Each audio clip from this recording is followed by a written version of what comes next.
আমার এই সরকারকে সিন্দাবাদের ভূত বলে মনে হয়। কাঁধে তো উঠে বসেছে, নামাবেন কিভাবে এটা ভাবেন আগে, কারণ ওনারা বসে এত আরাম পেয়ে গেছে যে আর নামতে চায় না। এখন ওনাদের লক্ষ্য হলো যদি আমি 2 দিনও বেশি থাকতে পারি তাহলে 2 ফাইলে সিগনেচার করা যাবে, ওই সিগনেচার থেকে কিছু আসবে।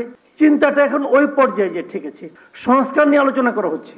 সংস্কারটা কি আসলে, তারা কি সংস্কার করবে? গত 11 মাসে তারা কি সংস্কার দেখাতে পেরেছে এটা আমাকে বলেন।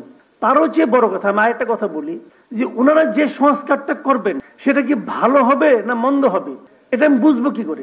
এই সরকার ঠিক সেভাবেই চলছে যেভাবে আগের সরকারগুলি চলতো। তো যিনি নিজের সংস্কার করতে না পারেন, যিনি নিজের জীবন যাপনের মধ্যে সংস্কার করতে না পারেন, নিজের সরকারের মধ্যে সংস্কার করতে না পারেন, তার মুখে তো সংস্কার শব্দটাই মানায় না। তাহলে এই আমাদের পলিটিক্যাল পার্টির লিডাররা কিছু মনে করবেন এখানে আছেন আপনারা, প্রতিদিন সকালে যে ঘরের মধ্যে ঢুকে নিয়ে কি কি আলাপ আলোচনা করে, বাইরে এসে কয়ে যে অর্ধেক খুশি, সম্পূর্ণ সন্তুষ্ট, কিছুটা অসন্তুষ্ট, আবার মাঝে মাঝে ওখান থেকে বাইরেই পড়ে না আমি এই আলোচনায় থাকবো না। ভাই কি করতেছেন আপনারা? আসলে আপনাদের একটা জায়গায় ঢুকাই নিয়ে সময় ক্ষেপণ হচ্ছে, জাস্ট সময় ক্ষেপণ করে এটাকে অজুহাত হিসেবে দেখানো হচ্ছে যে যতদিন এই সংস্কার না হবে ততদিন নির্বাচনের কথা বলতে পারবেন না। আর আরেকটা কথা বলি আমি, সেটা হলো গিয়ে যে নির্বাচনের তারিখ নিয়ে, এটাও আমার একটা বড় আপত্তির জায়গা। আমি তো মনে করি নির্বাচন হওয়া উচিত অক্টোবরে, এটা আমি আগের থেকে বলতেছি। আমাদের দেশে যে জলবায়ু, যে আবহাওয়া, সেখানে অক্টোবর হলো নির্বাচনের বেস্ট টাইম। সেটা নিয়ে বিএনপি আগে ডিসেম্বর বললো, ঠিক আছে ডিসেম্বরও চলে। বিএনপি ডিসেম্বর থেকে ফেব্রুয়ারিতে কেন গেল ভাই? এই জিনিসটা আমার বুঝে আসে না। এখানে অনেক বিএনপির লোকজন আছেন, ওনাদের কাছে আমাকে স্বনির্বন্ধ অনুরোধ, জানতে চাই আমি ভাই প্লিজ ব্যাখ্যা করেন, আপনারা তো ডিসেম্বর থেকে কেন ফেব্রুয়ারিতে গেলেন? আমি বিএনপিকে ভালোবাসতে চাই, আপনি প্রমাণ করেন কেন আপনাকে ভালোবাসতে চাওয়া আমার জন্য ভুল হবে না, সেটা প্রমাণ করেন। পেরেছেন?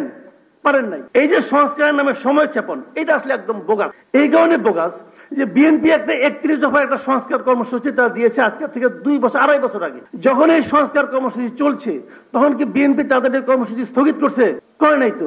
কেন করে নাই? কারণ বিএনপি মনে করে তাদের যে সংস্কার কর্মসূচি সেটা ঠিক আছে, তো আমাদের নিজেদের একটা সংস্কার কর্মসূচি আছে, তো আমি ওই এনজিও আর ভাড়াটে বুদ্ধিজীবী ওদের সংস্কার কর্মসূচি আমি মাতবো কেন? গ্রামাঞ্চলে পর্যন্ত লোকে 31 দফা বুঝে, কিন্তু আলী রিয়াজের এই সংস্কার বুঝে না। এই সরকারের সবচেয়ে বড় স্ট্রেংথ কি জানেন? এই সরকারের সবচেয়ে বড় স্ট্রেংথ হলো বিএনপি। বিএনপি এই সরকারকে টিকায় রাখছে। এই জিনিসটা সরকার মাঝে মাঝে ভুলে যায়। যখন দেখে আরে আমার তো হাত পা নড়বড় করতেছে, তখন বিএনপিকে ডেকে নিয়ে একটা মিটিং করে, এবং মিটিং করে কি করে?